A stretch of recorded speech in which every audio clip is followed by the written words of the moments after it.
Hay un veneno al que probablemente estás expuesto cada día, algo que consumes sin sospechar nada, algo que el mundo de la salud te ha presentado como inofensivo o incluso como bueno para ti.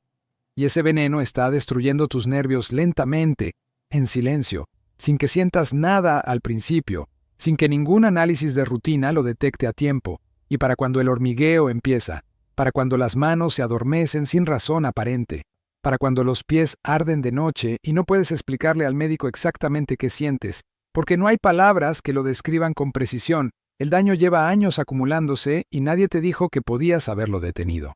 Quédate conmigo, porque lo que vas a escuchar en los próximos minutos no es sobre manejar el dolor con más pastillas, no es sobre aprender a vivir con los síntomas, como si fuera algo que simplemente hay que aceptar porque ya tienes cierta edad. Es sobre detener el daño nervioso antes de que cruce el umbral del que no hay regreso. Y hay una diferencia enorme entre esas dos cosas que la mayoría de los médicos no tiene tiempo de explicarte en una consulta de 15 minutos.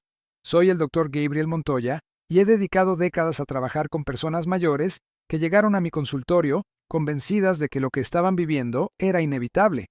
El precio normal de los años acumulados, algo que sus genes habían decidido por ellos, algo que simplemente pasa, y lo que más me pesa después de todos estos años no es ver el daño, sino ver cuánto de ese daño era prevenible si alguien hubiera dicho la verdad a tiempo sobre lo que realmente lo estaba causando. Déjame contarte sobre Frank, 68 años, recién jubilado, todavía activo, con planes y energía, pero con los pies ardiendo de noche y los dedos entumecidos durante el día, y a veces dolores eléctricos agudos que atravesaban las piernas sin aviso previo, sin ninguna razón que él pudiera identificar, en momentos completamente aleatorios que lo dejaban sin saber qué esperar del siguiente paso que daba.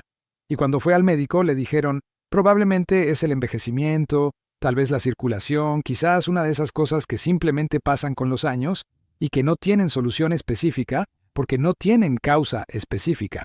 Pero cuando nosotros indagamos más a fondo, encontramos algo completamente distinto, una exposición diaria, algo que Frank consumía creyendo que era inofensivo, estaba envenenando sus nervios de manera lenta y constante, y cuando lo eliminamos, el daño no se revirtió de la noche a la mañana, porque los nervios no funcionan así, pero dejó de empeorar, el deterioro que llevaba años avanzando se detuvo, y para Frank eso lo cambió absolutamente todo, porque la diferencia entre progresar hacia la pérdida total de sensibilidad y estabilizarse donde estaba, era exactamente la diferencia entre perder y conservar su independencia. Para responder eso, necesitas entender primero algo fundamental sobre cómo funcionan los nervios, porque sin ese contexto, lo que viene después no tiene el peso que merece tener. Los nervios son tejido vivo, no son cables de cobre que transmiten señales eléctricas de manera mecánica, son estructuras delicadas extraordinariamente complejas que dependen del oxígeno, de nutrientes específicos y de una química interna estable para funcionar correctamente. Y a diferencia de la piel o del músculo que tienen una capacidad de reparación relativamente rápida, los nervios se recuperan con una lentitud que significa que el daño se acumula en silencio durante meses o años antes de que el primer síntoma aparezca. Esto es lo que hace tan peligroso al veneno que voy a describir, que actúa durante mucho tiempo antes de que la persona que lo está recibiendo tenga la menor señal de que algo está ocurriendo. Y para cuando el hormigueo empieza, para cuando el entumecimiento se hace evidente, para cuando el ardor nocturno interrumpe el sueño, el daño lleva años instalado y la ventana en que hubiera sido más fácil de detener ya se cerró sin que nadie lo notara.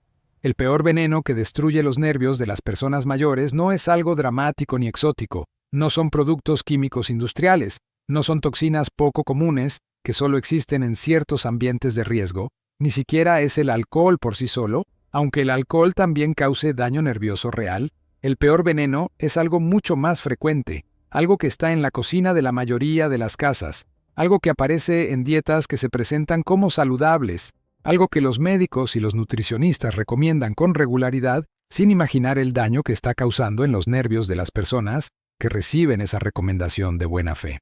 El veneno es la toxicidad crónica por azúcar en sangre, y hay algo en esa afirmación que es absolutamente crítico, entender, porque es el punto donde la mayoría de las personas inmediatamente piensa que esto no aplica para mí. No necesitas tener diabetes para que el azúcar en sangre destruya tus nervios. Solo necesitas picos repetidos. y millones de personas mayores experimentan esos picos cada día sin saberlo, creyendo que su azúcar está controlada porque el último análisis salió dentro del rango normal. Cuando el azúcar en sangre sube demasiado, las moléculas de azúcar se adhieren a las fibras nerviosas y a los pequeños vasos sanguíneos que las nutren, y esa adhesión genera inflamación, genera estrés oxidativo, daña el recubrimiento protector que rodea los nervios que se llama mielina, y que es exactamente lo que permite que las señales nerviosas viajen de manera limpia y precisa desde el cerebro hasta los pies, y de los pies hasta el cerebro. Con el tiempo, los nervios pierden esa capacidad de enviar señales limpias, y ahí es exactamente cuando comienza la secuencia que tantas personas conocen. Primero el hormigueo, luego el entumecimiento, luego el ardor, luego el dolor, luego los problemas de equilibrio que hacen que cada paso parezca menos seguro que el anterior. Los estudios actuales muestran que la prediabetes causa daño nervioso casi con la misma frecuencia que la diabetes completa. La diferencia es que la mayoría de las personas con prediabetes no saben que la tienen, no recibieron ese diagnóstico de manera clara, les dijeron que el azúcar está un poco alta pero no demasiado, que hay que vigilarla, y en ese espacio de vigilancia sin acción, el veneno siguió haciendo su trabajo sin que nadie lo detuviera. Hablemos ahora de dónde proviene exactamente este veneno en la vida cotidiana de una persona mayor que cree que está cuidando su salud. Porque las tres fuentes principales son exactamente las que menos se sospecharían y las que más frecuentemente se recomiendan como opciones saludables o convenientes para personas de cierta edad. La primera fuente principal es el azúcar líquido, los jugos de fruta, las bebidas de café endulzadas, las bebidas deportivas que se presentan como fuentes de energía e hidratación, incluso los llamados batidos saludables que combinan frutas con yogur y que parecen exactamente lo que un médico le recomendaría a alguien que quiere una nutrición fácil y completa. El azúcar líquido entra al torrente sanguíneo con una velocidad que el azúcar sólida no puede igualar, precisamente porque no hay fibra que frene su absorción, no hay estructura física que obligue al cuerpo a trabajar para descomponerla. Llega directa y rápida generando picos de glucosa que dañan el tejido nervioso de manera especialmente agresiva. A los adultos mayores frecuentemente se les dice que el jugo es una nutrición fácil, una manera conveniente de obtener vitaminas sin el esfuerzo de masticar frutas enteras. Y esa recomendación, que suena perfectamente razonable, es en realidad una de las maneras más rápidas de envenenar los nervios de una persona que ya tiene cierta vulnerabilidad nerviosa. Porque el jugo no tiene nada de lo que protege al nervio y sí tiene todo lo que lo daña. La segunda fuente principal son los carbohidratos refinados consumidos solos, el pan de desayuno sin nada más, los cereales con leche, las galletas como merienda, el arroz blanco o la pasta como plato principal sin proteína que los acompañe. Todos esos alimentos se descomponen en azúcar con una rapidez que la mayoría de las personas no imagina, y muchas veces se les aconseja a los adultos mayores que coman alimentos fáciles de digerir, como si esa facilidad digestiva fuera una ventaja, cuando en realidad digestión fácil en este contexto significa liberación rápida de azúcar, lo que significa pico de glucosa, lo que significa más exposición del tejido nervioso al veneno. La tercera fuente es el picoteo constante, el hábito de comer algo pequeño cada 2 o 3 horas, que durante décadas se presentó como la manera correcta de mantener el metabolismo activo y la energía estable, cuando la insulina permanece elevada todo el día, sin periodos de descanso.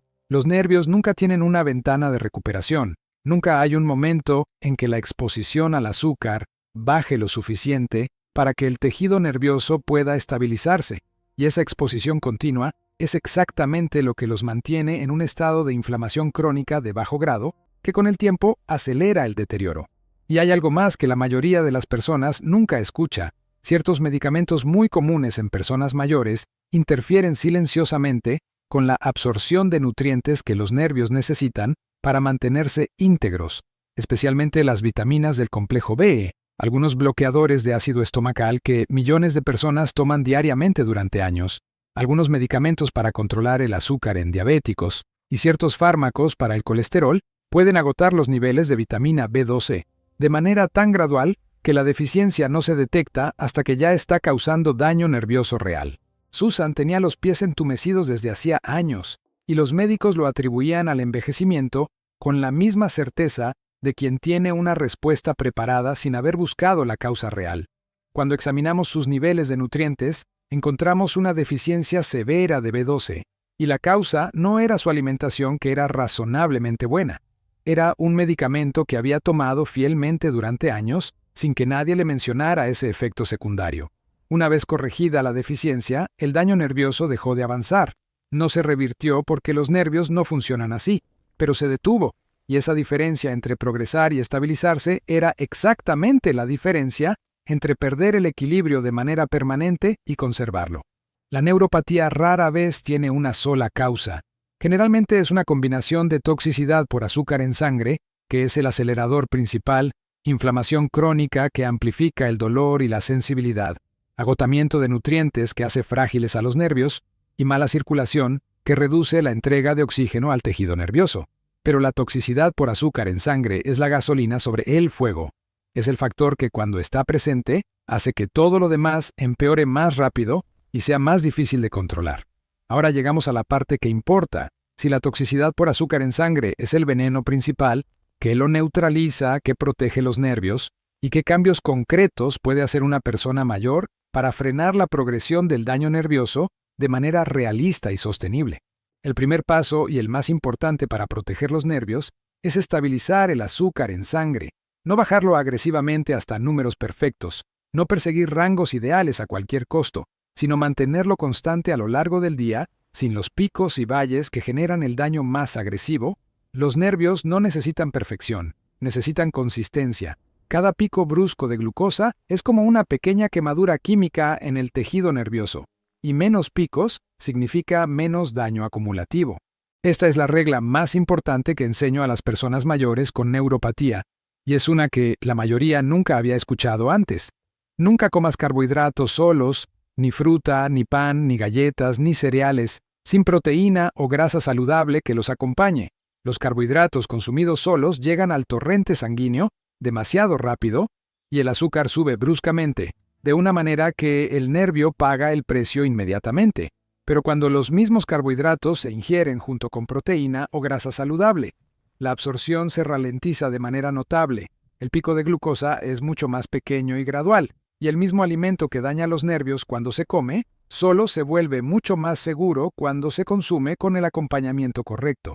James tenía 74 años y venía a verme porque sus piernas se sentían débiles e inestables a primera hora de la tarde, con ardor en los pies de noche y los dedos entumecidos durante el día. Y creía que comía limpio porque cada mañana bebía un batido de frutas con plátano, mango, jugo y yogur, que para él representaba exactamente lo que un desayuno saludable debería ser. Nutritivo, completo, sin azúcar añadida, pero lo que no sabía era que el azúcar líquido de ese batido llegaba a su torrente sanguíneo antes de que sus músculos y sus nervios tuvieran ninguna protección, generando exactamente el pico de glucosa que más daño hace al tejido nervioso expuesto. Eliminamos el batido, lo reemplazamos con huevos y verduras en el desayuno, trasladamos una pequeña porción de fruta a más tarde en el día consumida, después de una comida principal donde la proteína ya estaba presente, y en pocas semanas su dolor nervioso disminuyó de manera perceptible, su equilibrio mejoró, su energía duró más tiempo a lo largo del día, no ocurrió nada mágico, no hubo ningún suplemento especial ni ningún tratamiento costoso, simplemente dejamos de envenenar sus nervios con el desayuno que creía que era lo mejor que podía hacer por su salud. El segundo paso concreto es eliminar el azúcar líquido por completo de la dieta. Nada de jugos aunque sean naturales, nada de bebidas endulzadas aunque sean light, nada de batidos aunque sean de frutas frescas, porque incluso el jugo 100% natural es azúcar sin fibra, y la fibra es exactamente lo que frena la absorción y protege los nervios de la exposición brusca al azúcar que genera el daño. Sin ella el azúcar golpea rápido y con una fuerza que los nervios ya vulnerables no pueden manejar bien. Si quieres fruta, cómela entera, en porciones pequeñas y nunca con el estómago vacío, porque la fruta después de una comida principal, donde ya hay proteína y grasa, es mucho más segura que la fruta como merienda sola con el estómago vacío. Y ese único cambio que parece pequeño puede reducir drásticamente la irritación nerviosa y la inflamación que la acompaña cuando se implementa de manera consistente. El tercer paso es la protección nutricional, porque los nervios requieren nutrientes específicos para mantener su estructura y función a lo largo del tiempo. Y el más importante de todos es la vitamina B12, que es esencial para conservar la mielina, ese recubrimiento protector que sin suficiente B12 se vuelve frágil e incapaz de cumplir su función de manera adecuada. Y muchos adultos mayores tienen deficiencia de B12, sin saberlo, especialmente quienes toman bloqueadores de ácido o ciertos medicamentos de manera crónica. El magnesio favorece la señalización nerviosa y reduce los calambres y los espasmos que tanto interfieren con el sueño. El folato trabaja junto a la B12 para proteger el tejido nervioso de la inflamación oxidativa. El ácido alfa-lipoico contribuye a reducir el estrés oxidativo en los nervios, y se ha demostrado en estudios que mejora los síntomas de neuropatía en algunas personas cuando se usa correctamente. Estos nutrientes no curan el daño ya hecho porque los nervios no funcionan así, pero ayudan a estabilizar y a proteger lo que todavía está intacto de manera que el daño restante no acelere. El cuarto paso es reducir la inflamación crónica, porque la inflamación sensibiliza los nervios de una manera que convierte lo que podría ser una leve irritación en un ardor o dolor punzante que interrumpe el sueño y afecta cada momento del día. Los alimentos altamente procesados, los aceites de semillas refinados y el exceso de azúcar, en todas sus formas, alimentan esa inflamación de manera constante, mientras que alimentos como el pescado graso, el aceite de oliva, las verduras de colores intensos y especias como la cúrcuma ayudan a calmar las vías inflamatorias. Menos inflamación significa nervios más tranquilos que envían señales más limpias y generan menos dolor. El quinto paso es el movimiento, pero no el tipo de ejercicio intenso que podría agravar los síntomas, sino algo mucho más accesible y sostenible. Caminar suavemente, especialmente después de las comidas, es uno de los gestos más protectores que existe para los nervios porque ayuda a bajar el azúcar en sangre de manera natural, sin medicamentos. Mejora el flujo sanguíneo hacia el tejido nervioso que necesita oxígeno para mantenerse y activa la circulación en exactamente los lugares donde los nervios más vulnerables están ubicados. Incluso 10 minutos de caminata después de comer pueden marcar una diferencia real y acumulativa cuando se convierten en un hábito diario. Y quiero decirte algo que importa tanto como todo lo anterior. Muchas personas se desaniman cuando escuchan que el daño nervioso es lento de sanar, que los nervios no se recuperan como un hueso roto o como una herida en la piel. Y eso es verdad, pero es solo la mitad de la historia, porque detener la progresión del daño es exactamente tan valioso como revertirlo. Menos dolor significa mejor sueño significa más energía durante el día, mayor equilibrio significa menos miedo de caminar, menos caídas significa conservar la independencia, que hace que la vida valga lo que vale. Una de mis pacientes llegó a principios de sus 70 años usando un bastón y con miedo real de caerse en cada paso que daba. Le habían dicho que su neuropatía era permanente, que no había nada que hacer salvo aprender a vivir con ello, y cuando estabilizamos su azúcar en sangre, corregimos sus deficiencias de nutrientes y eliminamos el azúcar líquido de su dieta, su dolor nervioso se redujo lo suficiente como para que pudiera caminar distancias cortas sin el miedo constante que la había estado acompañando durante meses. No quedó libre de dolor porque la honestidad importa más que las promesas cómodas, pero recuperó la confianza, y recuperar la confianza cuando tienes neuropatía cambia la vida de maneras que quien no lo ha vivido no puede imaginar completamente. La neuropatía no es solo sobre el dolor, es sobre la independencia, sobre poder sentir el suelo bajo los pies y confiar en esa sensación, sobre reaccionar con suficiente rapidez cuando algo cambia debajo de ti, sobre mantener el equilibrio que te permite hacer las cosas que quieres hacer sin depender de alguien que te sostenga en cada paso. Y una vez que la neuropatía avanza demasiado, el riesgo de caídas aumenta de manera que tiene consecuencias graves y difícilmente reversibles. Por eso el momento en que actúas importa tanto.